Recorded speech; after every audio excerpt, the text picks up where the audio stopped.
அருட்பெருஞ்சோதி அருட்பெருஞ்சோதி தனிப்பெரும் கருணை அருட்பெருஞ்சோதி. எல்லா உயிர்களும் இன்புற்று வாழ்க, வள்ளல் மலரடி வாழ்க வாழ்க, கொல்லா விரதம் குவளை எல்லாம் ஓங்குக, நல்லோர் நினைத்த நலம் பெறுக, நன்றி நினைத்த எல்லோரும் வாழ்க இசைந்து. உலக மக்களே, அறிவார்ந்த நண்பர்களே, ஆண்மைநேய ஒருமைப்பாடுடைய அன்பர்களே, நமது வள்ளற்ப மாணவர்கள் அருளிய திருவுட்பாவிலிருந்து இறைவனுடைய நிலையையும், அதாவது ஆதியம் அந்தமெல்லாம் தோன்றிய சுயமாக தோன்றிய இறைவன் அருப்பெருஞ்சோதி ஆண்டவர், இயற்கை உண்மை விளக்க கடவுளாகிய அருப்பெருஞ்சோதி ஆண்டவருடைய நிலையையும், அருப்பெருஞ்சோதி ஆண்டவரால் நமது வள்ளற்ப மாணவர்கள் எப்படி வருவிக்கவுற்றார் என்ற உண்மைகளையும், அதன் பிறகு இந்த பூலோகத்திற்கு வருவிக்க பிறகு பிள்ளைப்பெருமானவர்கள் சென்னையிலே இருந்த காலகட்டங்களில் அவருடைய நிலைகள் எப்படி இருந்தன என்பதையும், அருப்பெருஞ்சோதி ஆண்டவருடைய திருவிளையாடல் எப்படியெல்லாம் நடந்தது என்பதையும் திருவொற்பாவின் பாடலின் மூலமாக நாம் பார்த்து கொண்டிருக்கிறோம். வல்லப்பெருமானவர்கள் இந்த பூலோகிற்கு வருவிக்க விட்டதற்கான காரணம், சமயங்களையும் மதங்களையும் மார்க்கங்களையும் கடந்த உயர்ந்த நிலையில் இருக்கின்ற அருப்பெருஞ்சோதி ஆண்டவரால் உருவாக்கப்பட்ட சுத்த சன்மார்க்கத்தை உலக மக்களிடம் விளக்கி கூறுவதற்காகவும், உலக மக்களை எல்லாம் சுத்த சன்மார்க்கத்தில் இணைத்து உலக மக்களெல்லாம் மரணமில்லா பெருவாழ்வில் வாழ வேண்டும் என்பதற்காகவும் இந்த பூலோகத்திற்கு ஒரு தாயின் வழியாக நமது பிள்ளை பெருமான் அவர்கள் வருவிக்க உற்றார் என்பதை நீங்கள் புரிந்து கொள்ள வேண்டும். ஒவ்வொரு நாளும் ஒவ்வொரு பதிகத்திலும் முன்னுரையாக இதை நாம் கூறிக்கொண்டிருக்கிறோம்.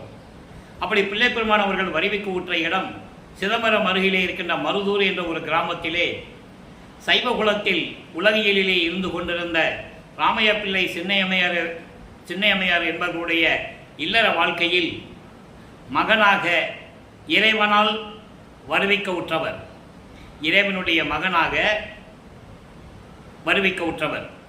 அவர்களுக்கு ஏற்கனவே பிறந்த குழந்தைகள் 4 பேர் உண்டு. 2 ஆண் பிள்ளைகள், 2 பெண் பிள்ளைகள். அவர்கள் பிறந்தவர்கள் நமது பிள்ளை பெருமான் அவர்கள் இறைவனால் வருவிக்க உற்றவர் என்பதை இங்கே நான் பதிவு செய்ய கடமைப்பட்டிருக்கிறேன். அப்படி ஒரு தாயின் கருவறையிலே இருந்து கொண்டிருக்கும் போது இறைவனுடைய திருவிளையாடல் எப்படி நடந்தது என்பதையும், அதன் பிறகு சிதம்பரத்திலே 5 மாத குழந்தையாக இருக்கும்போது அருப்பெருஞ்சோதி ஆண்டவர் தன் மகனுக்கு வெட்ட வெளியாக தன்னுடைய சுயரூபத்தை காட்டியதையும் எல்லாமே விளக்கமாக பார்த்துவிட்டோம்.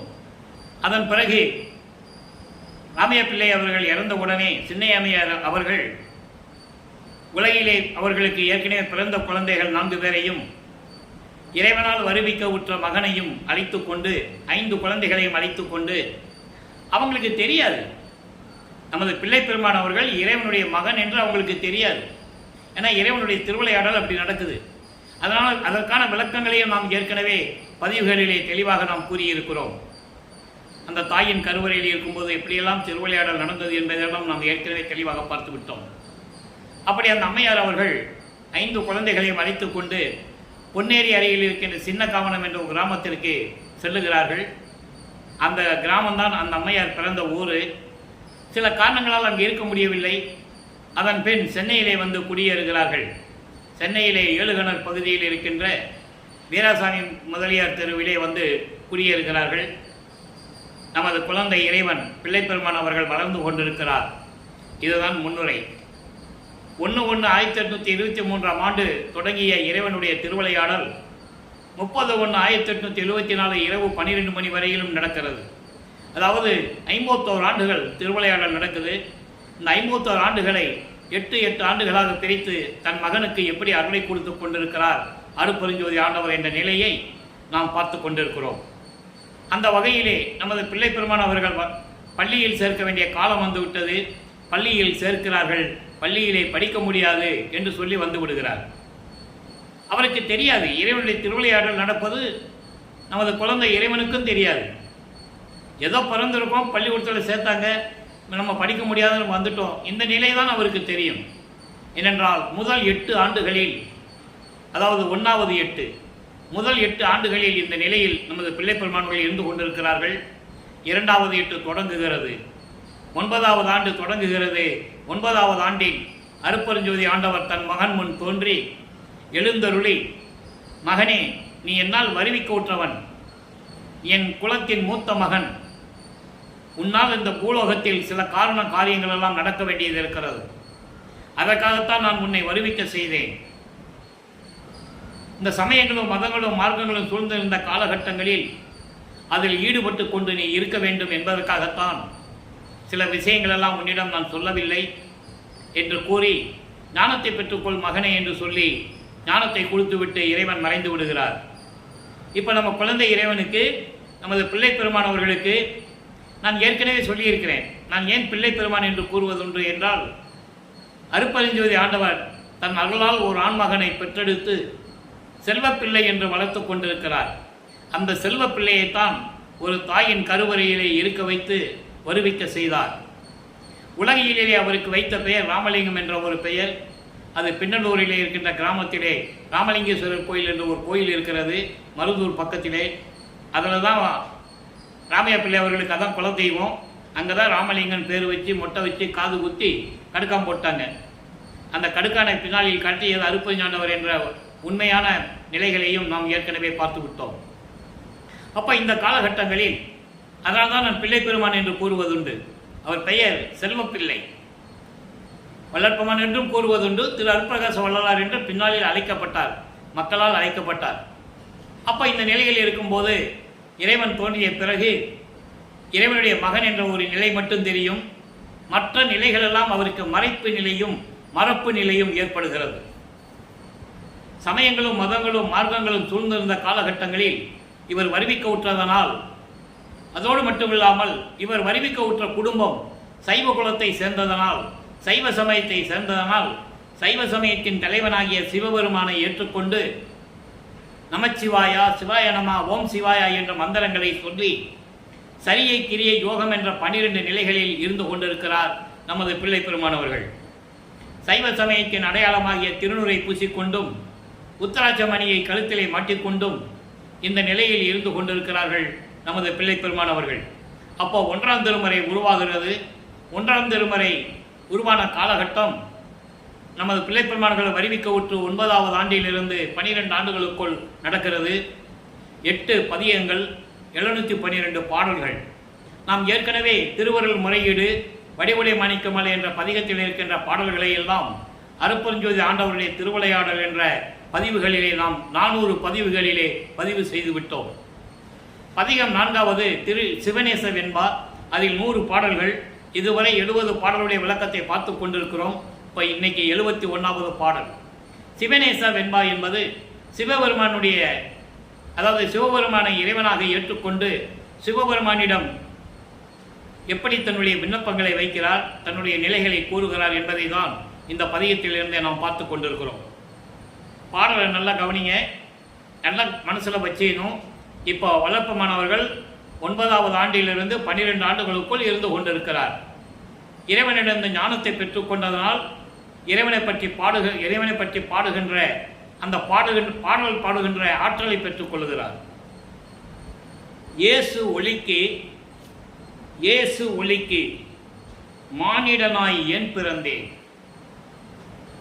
தொண்டர்கள் தம் தூசு ஒளிப்பான் கல்லாக தோன்றிலனே, தூசு ஒளிப்பான் கல்லாக தோன்றுவனே, காலகண்டா நாயேனுக்கு எல்லா நலமும் உள்ளதே.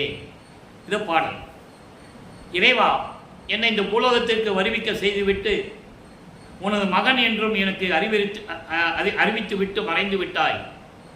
நான் இந்த பூலோகத்தில், இந்த உலகியலில் நான் ஏன் பிறந்தேன்? ஏளன பேச்சுக்கும் இழிவான சொற்களுக்கும் ஆட்பட்டு கொண்டிருக்கிறேன். என்னை பார்த்து ஏளனமாக பேசுகிறார்கள், இழிவாக பேசுகிறார்கள். பள்ளியிலே சேர்த்து ஏன் படிக்கவில்லை என்றும் தொந்தரவு செய்கிறார்கள். காரியங்கள் எல்லாம் எனக்கு தெரியவில்லை. உன் திருவிளையாடலால் எல்லாம் நடந்து கொண்டிருக்கிறது. நான் ஏன் பிறந்தேன்? உன்னுடைய அடியார்களுடைய துணிகள் துவைக்குகின்ற கல்லாக கூட நான் பிறந்திருக்கலாம். எப்படி சொல்றார் பாருங்க.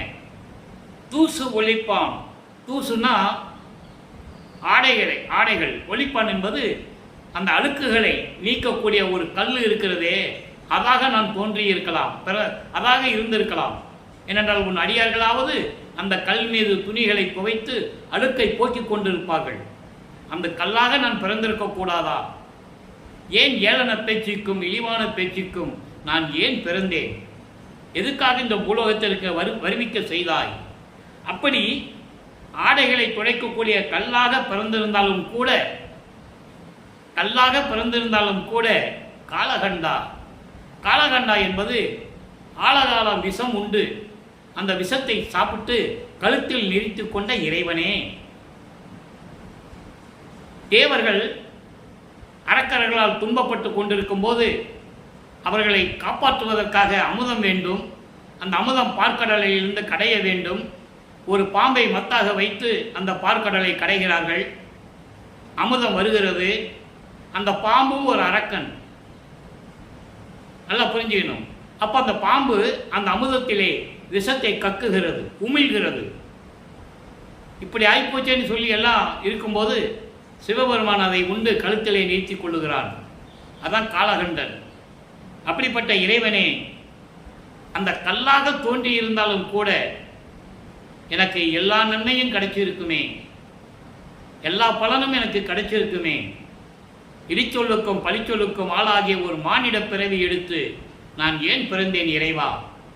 எனக்கு விரைவில் வந்து எனக்கு அருள வேண்டும் என்று கூறி இந்த பாடலை நமக்கு அருளியிருக்கிறார்கள். ஆக இந்த காலகட்டம் முடிந்த உடனே 13வது ஆண்டில், அதாவது 13வது ஆண்டு என்பது வல்லப்பமான் அவர்கள் இந்த பூலோகத்தில் வருவிக்க விட்டு 13வது ஆண்டு, 13வது வயது என்று சொல்ல வேண்டும். நான் வல்லப்பமனை பற்றி பேசும்போது வயதை பற்றி குறிப்பிடுவதில்லை. ஏனென்றால் வயது என்று ஒன்று இருந்தால், பிறந்திருந்தால் அவன் இறக்க வேண்டும் இல்லையா? ஆனால் வல்லப்பமானவர் ஒவ்வொரு யுகத்திலையும் இருந்தவர். அவருக்கு வயது இல்லை, இறைவனுடைய மகன். ஆக 13வது ஆண்டில் ஞானத்தை பெற்ற பிறகு மனம் அவரை தூண்டி விடுகிறது. திருவொற்றியூருக்கு போகலாம் வான்னு சொல்லி மனம் தூண்டுகிறது. மனம் தூண்டுகிறது என்று சொல்வதை விட அருப்பெருஞ்சோதி ஆண்டவர் அங்கே திருவிளையாடல் செய்கிறார். அவருடைய மனதை தூண்டி விடுகிறார். எனது மகனை திருவொற்றியூருக்கு அழைத்து செல் என்று தூண்டி விடுகிறார். இவர் திருவொற்றியூருக்கு செல்லுகிறார். இப்போ வல்லப்பமானவர்கள் 13வது ஆண்டிலிருந்து 16 ஆண்டுகளுக்குள் இருந்து கொண்டிருக்கிறார். 2ஆம் திருமுறை உருவாகிறது. மொத்தம் 113 பதிகங்கள், 1207 பாடல்கள். இதுவரை 36 பதிகங்களுடைய விளக்கங்களை பார்த்திருக்கிறோம். திருமலை வாயிலுக்கு செல்லுவார், திருவள்ளி தாயத்துக்கு செல்லுவார். எங்கே போனாலும் அருள் கிடைக்காது. இப்போ நிரந்தரமாக திருவொற்றியூரிலே இருந்து கொண்டு நெஞ்சு அறிவுருவோ என்ற பதிகத்தில் இருக்கின்ற பாடலை பார்த்து கொண்டிருக்கிறோம். மனதை சமாதானப்படுத்துவது, மனதை சமாதானப்படுத்தி என்னோடு திருவொற்றியூருக்கு வா, இறைவனை வேண்டுவோம், அவன் கொடுக்கிறதையெல்லாம் உனக்கு நான் வாங்கித்தரேன், நான் உண்மையை சொல்லிட்டேன், நீயும் என் கூட வா, அதுக்கு பிறகு நீ வர்றது உன்னுடைய இஷ்டம், பழி என் மேலே சொல்லாத அப்படின்ற ஒரு நிலையில் இந்த பாடலை நமக்கு அருளி இருக்கிறார்கள். நல்லா பாருங்க, அற்புதமான பாடல்கள்லாம் உண்டு. வல்லப்பமான் அவர்கள் இந்த பூலோகத்திற்கு வருவிக்க விட்டு 203 ஆண்டுகள் முடிவடைந்த நிலையிலும் கூட நான் ஏற்கனவே கூறுவதுண்டு. ஏனென்றால் என்னுடைய ஆதங்கம், வல்லப்பமானுடைய ஊழியனாக நான் பிறந்து விட்டேனே என்ற ஒரு ஆதங்கம். அவருடைய நிலையை யாரும் மக்களிடம் சொல்வதில்லை. பாடலை பாருங்க. யாது கண்டனை மனதிடம் சொல்லுகிறார். யாது கண்டனை அதன் எடுத்து எல்லாம் அணைகின்றாய் அவமாக நிற்க ஈந்த போது போக்கினையே இனி மனனே. மனனே என்பது மனம். போதி நீ போம் வழியெல்லாம் கோது நீக்கி நல் அருள் தரும் பெருமான் குலவும் ஒற்றியூர் கோயிலுக்கு இன்றே ஏதம் ஓட நான் செல்லுகின்றேன், உனக்கும் இயம்பினேன், பழி இல்லை என் மீதே. இது பாடல். நண்பர்களே, மற்ற புராண கதைகளைப் போல, இதிகாசங்களை போல கதையெல்லாம் இங்கே சொல்ல முடியாது. திருவொற்பாவில் பாடலை சொல்லி அதில் இறைவனுடைய நிலை என்ன, வல்லப்பமான் எந்த நிலையில் இருக்கிறார் என்ற நிலையை கூற வேண்டுமென்றால் பாடலை சொல்லி அதன் விளக்கங்களை உலக மக்களுக்கு தெரிவிக்க வேண்டும். இறைவனால் ஆட்கொள்ளப்பட்ட என்ற ஒரே தயவையும் கருணையும் பெற்றுக்கொண்டதனால் இந்த வள்ளலார் ஊழியன் இந்த விளக்கங்களை என்னால் கூற முடியும். மனமே, மாயைகளிடம் சிக்கி சேர்ந்து கொண்டாய், அதனால் நீ அவமானத்தோடு நின்று கொண்டிருக்கிறாய். என்ன பலன் கண்டாய்? மனம் ஒரு நிலையில் நீ இல்லாமல் தாவி தாவி சென்று கொண்டிருக்கிறாய். அப்படி அவமானத்தோடு நின்று கொண்டு வீணாக காலத்தை கழித்து விட்டாய். நீ போகின்ற போக்கெல்லாம் உன்னோடு சேர்ந்தே வரும். நீ எங்கே போனாலும் சரி உன்னோடு சேர்ந்து தான் அந்த துன்பங்கள் துயரங்கள்லாம் வரும். உன்னால் நீக்க முடியாது. என்னத்தை கண்டாய் நீ? அதனால் இந்த கோது என்பது துன்பங்கள் துயரங்கள் இதெல்லாம் நமக்கு நீங்க வேண்டும் என்றால் நல்ல அருளை தரக்கூடிய பெருமான் மகிழ்ந்து கொண்டிருக்கின்ற திருவொற்றியூர் கோயிலுக்கு இன்னைக்கு நான் போக போறேன். ஏதம் ஓட இந்த துன்பங்களையும் துயரங்களையெல்லாம் நீக்கி சுகத்தை தருவதற்காக நான் இறைவனிடம் வேண்ட திருவொற்றியூர் கோயிலுக்கு செல்லப் போகிறேன். உன்னிடமும் சொல்லிவிட்டேன். நீ வருவதும் வராததும் உன்னுடைய சுதந்திரம் என்றாலும் கூட நீ வர வேண்டும். ஏனென்றால் உன்னிடம் சொல்லவில்லை என்ற பழி என் மீது வந்துடக்கூடாது. எனவே என் மீது நீ பழி சொல்லக்கூடாது. அதனால் வா, திருவொற்றியூருக்கு போவோம், இறைவனை வேண்டுவோம், எல்லா நன்மைகளும் கிடைக்கும் என்று சொல்லி மனதிடம் சொல்லுவது போல அவருடைய நிலையை உலக மக்களுக்கு தெரிவிக்கிறார். அதான் ரொம்ப முக்கியம். இந்த நிலையில் நாம் உலக மக்களுக்கு தெரிவிக்கிறார். நான் இந்த நிலையில் இருந்து கொண்டிருந்தேன். 1824 ஆண்டு தொடங்கி 1840 ஆண்டுகள் வரை, இந்த 16 ஆண்டுகள் வரை இறைவனுடைய திருவிளையாடல் நடந்து கொண்டிருக்கிறது. நான் இந்த நிலையில் இருந்து கொண்டிருக்கிறேன் என்ற உண்மையை, பிரபஞ்சத்தின் உண்மையை உலக மக்களுக்கு சொல்லிக் கொண்டிருக்கிறார் இந்த பாடல்களின் மூலமாக. ஆக வல்லப்பெருமான் அவர்கள் 16 ஆண்டுகள் வரையிலும் இந்த நிலையில் இருந்து கொண்டிருக்கிறார். அதாவது 2வது 8 வரைக்கும், ஈரட்ட 16. இதன் பிறகு 3வது 8, 4வது 8, 5வது 8, 6வது 8 எல்லாம் இருக்கு. நம்ம ஏற்கனவே இறைவனுடைய திருவிளையாடல ரொம்ப சுருக்கமாக நம்ம பார்த்துருக்கோம். 400 வீடியோ போட்டிருக்கோம். நீங்கள் நம்ம யூடியூப்ல போனால் அதை பார்க்கலாம். 3வது 8 சிவபெருமான் இவரை பார்த்து எப்படி ஓடினார், நாரையும் கிளிகளையும் தூது அனுப்பி அவருடைய நிலை எப்படியாக இருந்தது என்ற நிலைகளையெல்லாம் நாம் ஏற்கனவே பார்த்திருக்கிறோம். காலங்கள் வரும்போது அப்பப்போ அந்த விளக்கங்கள் உங்களுக்கு கிடைக்கும். ஆக இந்த நிலைகளெல்லாம் மாறிய பிறகு ஏன் அவர் சைவ சமயத்தில் இருந்தார், அது ரொம்ப முக்கியமான ஒரு நிலையை உலக மக்களுக்கு விளக்கி சொல்ல வேண்டும். காரணம், உலக மக்கள் எல்லாம் ஏற்கனவே தோன்றிய யுகங்களில் திரேத யுகம், துவார யுகம், கலியுகம் எல்லாம் 4 யுகங்களும் முடிஞ்சிருச்சு. இந்த 4 யுகங்களில் தோன்றிய சமயங்களும் மதங்களும் மார்க்கங்களும் அழிந்து விட்டது. அது நமக்கு தேவையில்லை. இந்த நிலையை உலக மக்களுக்கு சொல்ல வேண்டும். அப்ப சொல்ல வேண்டும் என்றால் இவர் அந்த நிலையில் இருந்து கொண்டு அதன் பிறகு சொல்ல வேண்டும். இதுதான் இறைவனுடைய திருவிளையாடல். ஏன்னா மக்கள் காலமாக அவங்க ரத்தத்தில் ஊறிவிட்டது. சைவம், வைஷ்ணவம், கௌபாரம், காணபத்தியம், சக்தம் என்பது அம்மனை பற்றி பாடுகின்ற சமயங்கள். கௌபாரம் முருகனுக்கு சம்பந்தப்பட்டது, காணபத்தியம் விநாயகனுக்கு சம்பந்தப்பட்டது, சௌரம் சூரியனுக்கு சம்பந்தப்பட்டது. இப்படி நிலைகளெல்லாம் இருந்து கொண்டிருக்கிறது. அந்த நிலைகளெல்லாம் அழிந்து விட்டது, அது தேவையில்லை என்ற நிலையை உலக மக்களுக்கு சொல்ல வேண்டும் என்பதற்காகவே 33 ஆண்டுகள் சென்னையில் இருந்த காலகட்டங்களில் அவர் சிவபெருமானை வழிபட்டு கொண்டு சரியை கிரியை யோகம் என்ற 12 நிலைகளில் இருந்து கொண்டிருக்கிறார். அதன் பிறகு அது தேவையில்லை என்று கூறுவார். அதுக்கான விளக்கங்கள் நம்ம நிறைய பார்த்துருக்கோம். இப்போ 6வது திருமுறை பதிகம் 116 ஆடேடி பந்து என்ற பதிகத்தில் இருக்கின்ற 8வது பாடலை பார்க்க போகிறோம். காரணம், எப்படி 2ஆம் திருமுறையிலே நெஞ்சு அறிவுருவு என்ற பதிகத்திலே 8வது பாடலுடைய விளக்கத்தை பார்த்தோமோ, அப்போ அவர் சிவபெருமானை வழிபட்டுக் கொண்டிருக்கிறார். தெரியாது அவருக்கு மறைப்பு நிலை இருந்தது என்பதை ஏற்கனவே கூறியிருக்கிறார். சுத்த சன்மார்க்கத்தை பெற்ற பிறகு ஆடேடி பந்தலை 8வது பதிகத்தில் இருக்கிற பாடலை நம்ம பார்க்க போகிறோம். அதுக்கு நம்ம ஒப்பிட்டு பார்க்கணும். 2 தோழிகள் பந்து விளையாடுவது போல, பந்து விளையாடும் போது உரையாடுவது போல உலக மக்களுக்கு சொல்லிக் கொண்டிருக்கிறார். நல்ல கவனிங்க. சிவமே பொருள் என்று அறிவில் அறிந்தே. நல்லா கவனிக்கணும். எனக்கு ஏற்கனவே நிறைய நண்பர்கள் ஆறாம் திருமுறையில் கூட சிவசிவா என்று சொல்லுகிறார், சிவசிவ ஜோதி என்று சொல்லுகிறார், சிவம் என்று சொல்லுகிறார் என்ற விளக்கங்கள்லாம் கேட்டிருக்கிறார்கள். நான் அவர்களுக்கு விளக்கம் கூறியிருக்கிறேன்.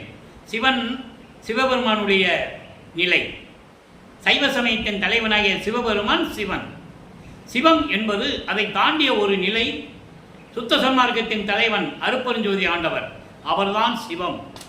பொருள் என்பது கடவுள். சிவம் பொருள் என்று அறிவால் அறிந்தேன். அருட்பெருஞ்சோதி ஆண்டவர் தான் கடவுள் என்று சுத்த சன்மார்க்க அறிவினால் அறிந்தேன்.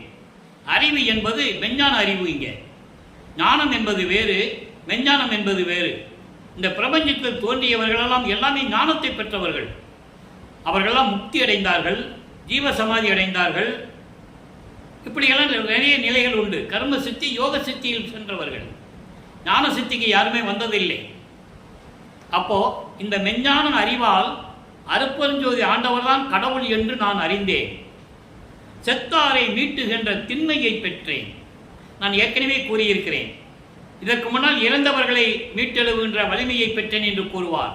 இறந்தவர்கள் என்பது சுத்த சன்மார்க்கத்தை தெரியாமல் இறந்து போனவர்களுடைய ஆன்மாக்களை திருப்பி மனித பிறவிகளாக எடுக்க வைத்து இந்த பூலோகத்திற்கு கொண்டு வந்து அவர்களுக்கு சுத்த சன்மார்க்க அறிவை கொடுத்து அவர்களுக்கு மரணமில்லா பெருவாழ்வு கொடுக்க வேண்டும்.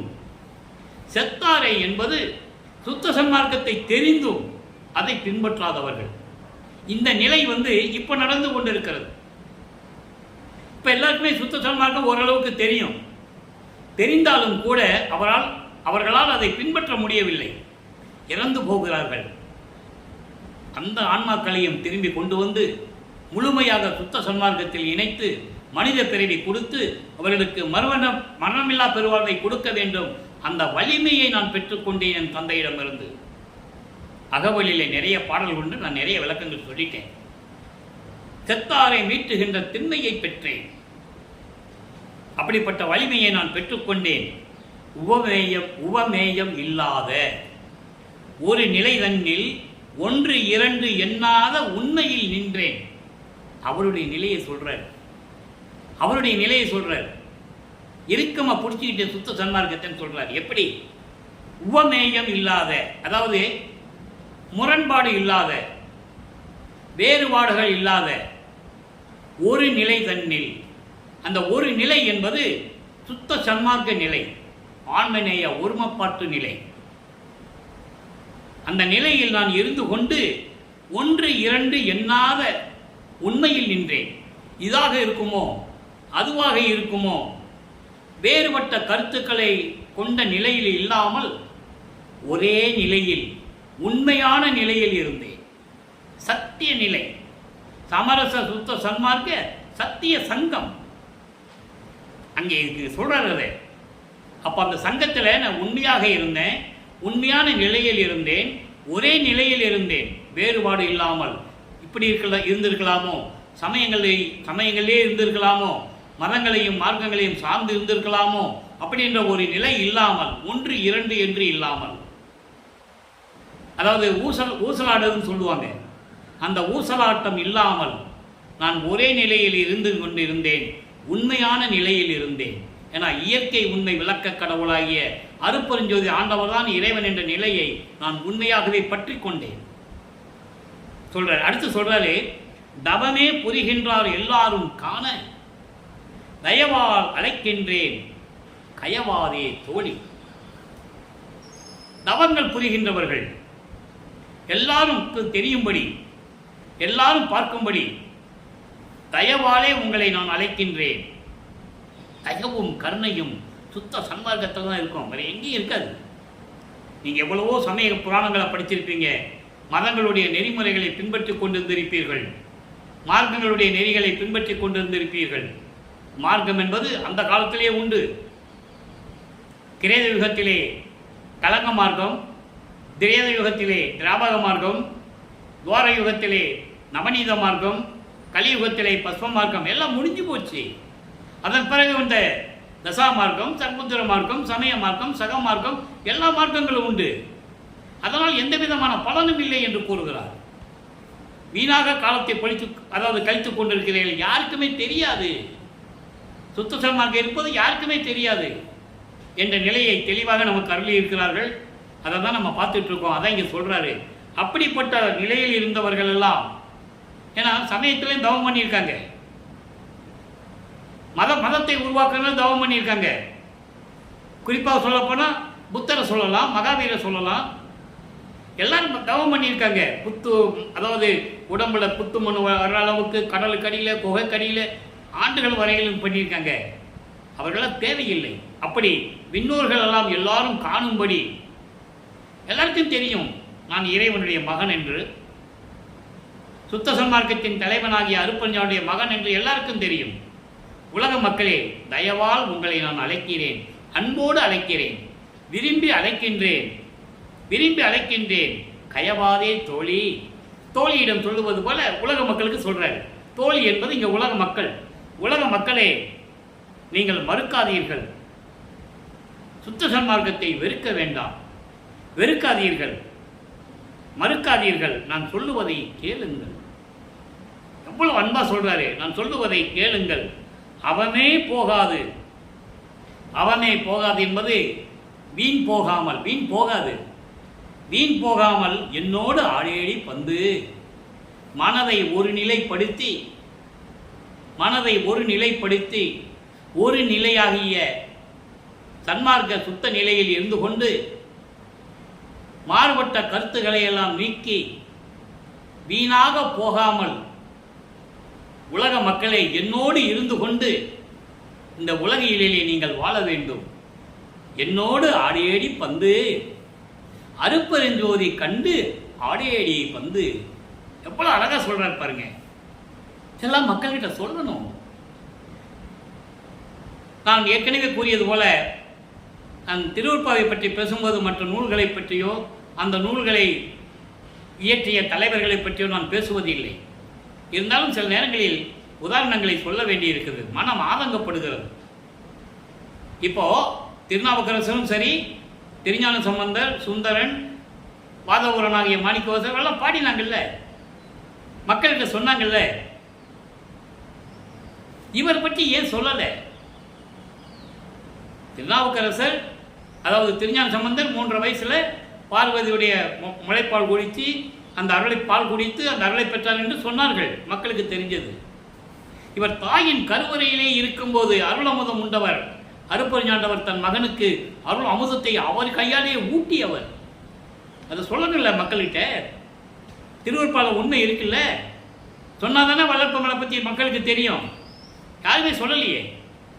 ஆக அப்படிப்பட்ட இறைவனுடைய மகன் மக்களிடம் சொல்லுகிறார், மக்களே நிதானமாக இருங்கள், இனிமேல் காலத்தை வீணாக்காதீர்கள், ஒரு நிலையில் இருங்கள். சமயங்களும் மதங்களும் மார்க்கங்களும் நமக்கு தேவையில்லை. அது மக்களை பிரிவினை செய்வது, பிரிப்பது, முரண்பாடு கருத்துக்கள் கொண்டது. அதனால் அது வேண்டாம். நீங்கள் என்னோடு இருந்து கொண்டு, சுத்த சன்மார்க்கத்தில் இருந்து கொண்டு, இந்த உலகியல் வாழ்க்கையிலே இருந்து கொண்டு நீங்கள் எல்லா நலன்களையும் இறைவனிடந்து பெற வேண்டும் என்று கூறுகிறார். அருப்பெருஞ்சோதி கண்டு ஆடேடி பந்து. கண்டு என்பது உண்மையான இறைவனை நீங்கள் பார்க்க வேண்டும், அறிவில் தெரிந்து கொள்ள வேண்டும். இயற்கை உண்மை விளக்க கடவுளாக அருப்பெருஞ்சோதி ஆண்டவர் தான் உண்மையான கடவுள் என்று நீங்கள் தெரிந்து கொண்டு உலகியலிலே வாழ வேண்டும்.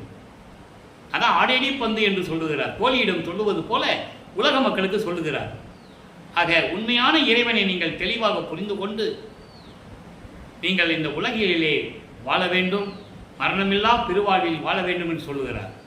அதோடு மட்டுமல்ல, பிரம்மன், திருமால், ருத்திரன், மகேஸ்வரன், சதாசிவம் போன்ற பத தலைவர்களும் இறைவனால் இந்த உலகிற்கு அனுப்பப்பட்ட இறைவனுடைய தூதுவர்களும் புத்தரும், தெளிவாக சொல்றார், புத்தரும் இவர்களெல்லாம் இறைவனுடைய அருள்களை சிறிதளவு பெற்றுக்கொண்டு இந்த வையகத்திற்கும் வானகத்திற்கும் மனம் போனபடி திரிந்தவர்கள் என்று சொல்லுவார்.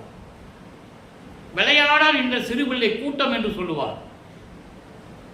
விளையாடான் என்ற சிறுபிள்ளை கூட்டம் என்பது பிறந்த குழந்தை. பிறந்த குழந்தைக்கெல்லாம் விளையாட தெரியாது இல்லையா? அப்படிப்பட்ட நிலையில் இருக்கின்றவர்கள் இவர்கள் என்று சொல்லுகிறார். ஆக அந்த நிலைகளெல்லாம் விட்டுவிட்டு சுத்த சன்மார்க்கத்தில் இருந்து கொண்டு அருட்பெருஞ்சோதி ஆண்டவரை ஏற்றுக்கொண்டு நீங்கள் இந்த உலகில், இந்த வாழ்வியலில், இந்த உலக வாழ்க்கையில் நீங்கள் இன்பமாக வாழ வேண்டும் என்று கூறுகிறார். அடுத்து சொல்றார் பாருங்க, இதெல்லாம் சொல்லிட்டார்ல. அப்ப அவர் பெற்ற சித்திகளை, இங்கே சித்தி என்பது ஞான சித்தி, அதை தெளிவாக நிறைய பாடலில் கூறுவார். நான் நிறைய விளக்கங்கள் 5 வருடங்களாக நான் யூடியூப்பில் பேசிகிட்டு இருக்கேன். 6000 பாடல்கள், 6 திருமுறைகளும், எல்லா பாடல்களுக்கும் விளக்கம் தந்து கொண்டிருக்கிறேன் என்பதை நீங்கள் புரிந்து கொள்ள வேண்டும். இறைவனுடைய தயவால், இறைவனுடைய இந்த கருணையினால் இங்கு கொடுக்கப்படுகின்ற விளக்கங்கள் எல்லாம் இறைவனால் அருளப்பட்டது. இப்போ அனுபவ சித்தி 91வது பதிகம் அனுபவ சித்திலே 8வது பாடல். இங்கே சொல்றாருல்ல, செத்தாரை மீட்டுகின்ற திண்மையை பெற்றேன், உண்மையான கடவுள் என்னுடைய அறிவால் அறிந்தேன் என்று சொல்லுகிறார். சிவம் பொருள் என்று அறிவால் அறிந்தேன் என்று சொல்லுகிறார்கள, அந்த நிலையை விளக்கமாக அனுபவ சித்தி என்ற பதிகத்திலே நமக்கு அருளி இருக்கிறார்கள். அந்த விளக்கத்தை நான் கண்டிப்பாக தந்தே ஆக வேண்டும், உங்களுக்கு புரிய வேண்டும். நான் செய்த புண்ணியம் யார் செய்தனர்? உலக மக்களுக்கு சொல்றாரு, தான் பெற்ற சித்திகளை, தான் பெற்ற அனுபவங்களை உலக மக்களுக்கு சொல்றாரு. நான் செய்த புண்ணியம் யார் செய்தார்? இந்த நான் நிலத்தை. நான் நிலம் என்பது இந்த பூலோகம். இந்த பூலோகம் 5 திண்ணைகளை, 5 நிலைகளை கொண்டது. திணைகள் என்று சொல்லுவார்கள் இலக்கியத்திலே. 5 திணைகள்: குறிஞ்சி, முல்லை, மருதம், நெய்தல், பாலை. இந்த நெய்தல் என்பது, குறிஞ்சி என்பது காடு, மலையும் மலைகள் சார்ந்த இடம். முல்லை என்பது காடுகள் சார்ந்த இடம். மருதம் என்பது வயல்கள் சார்ந்த இடம். நெய்தல் என்பது கடல் சார்ந்த இடம்.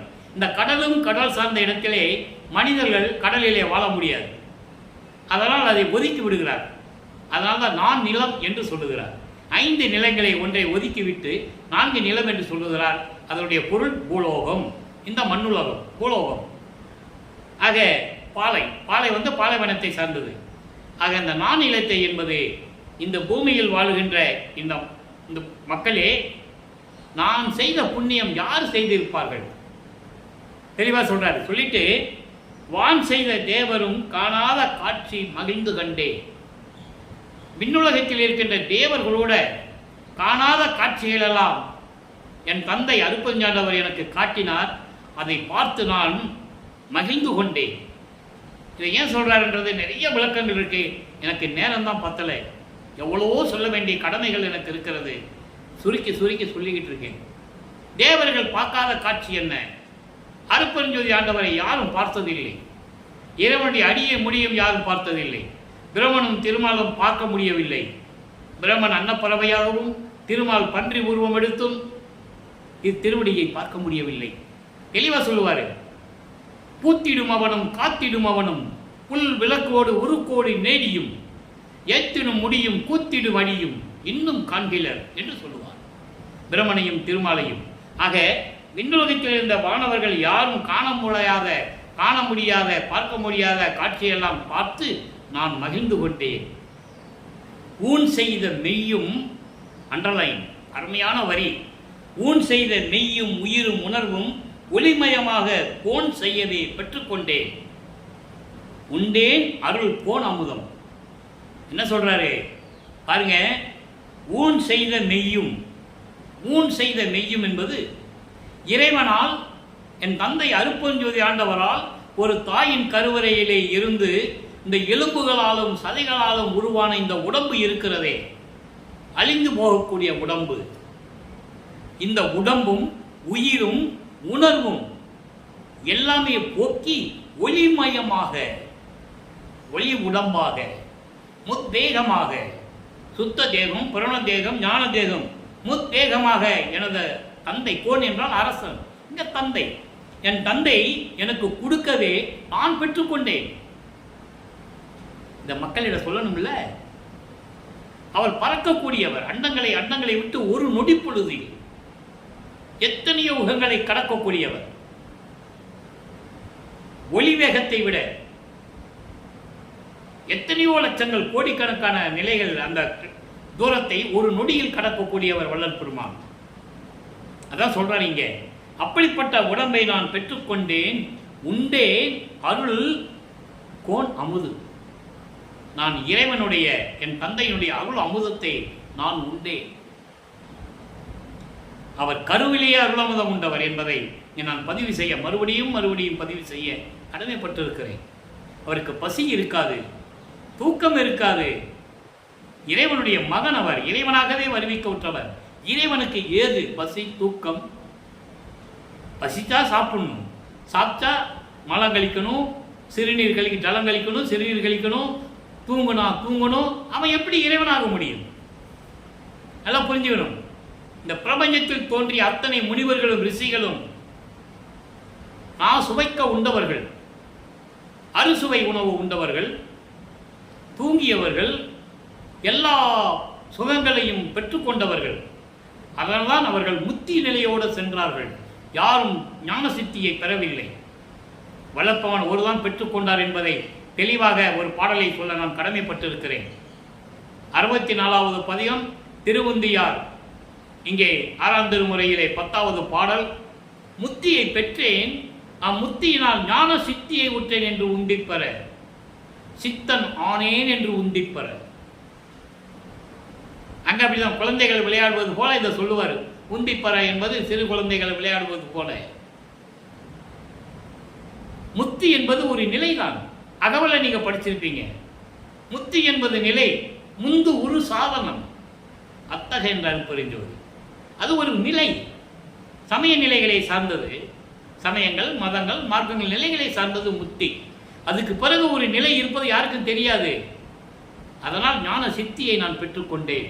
சித்தன் ஆனேன். சித்தன் ஆனேன் என்றால் நான் கடவுளாகிவிட்டேன், அருப்பெருஞ்சோதி ஆண்டவராகிவிட்டேன் என்று கூறுகிறார். அருப்பெருஞ்சோதி ஆண்டவரும் வல்லற்பமான வேறு வேறு அல்ல. அந்த உண்மையை, மைய கருத்தை நீங்கள் புரிந்து கொள்ள வேண்டும். அருப்பெருஞ்சோதி ஆண்டவர் தன்னுடைய சக்தியில் இருக்கின்ற ஒரு பகுதியை 56 ஆண்டுகள் பூலோகத்தில் தன் மகனாக உலாவ விடுகிறார்.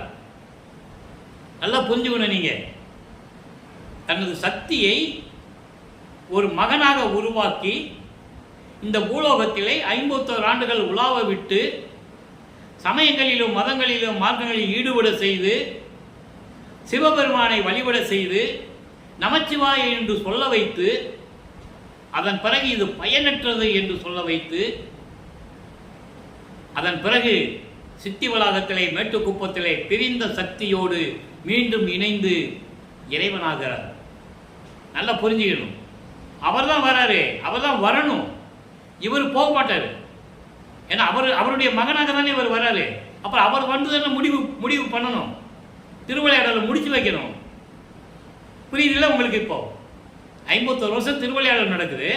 அந்த திருவிளையாடலை முடிச்சு வைக்கணும். அப்போ முடிச்சு வைக்கணும்னா அவர் தான் வரணும். அவர் வந்து தன் மகனை, தன்னுடைய சக்தியை ஏற்றுக்கொண்டு இறைவன் ஆகிறார்கள். ஆக 2 பேருமே ஒன்றுதான்.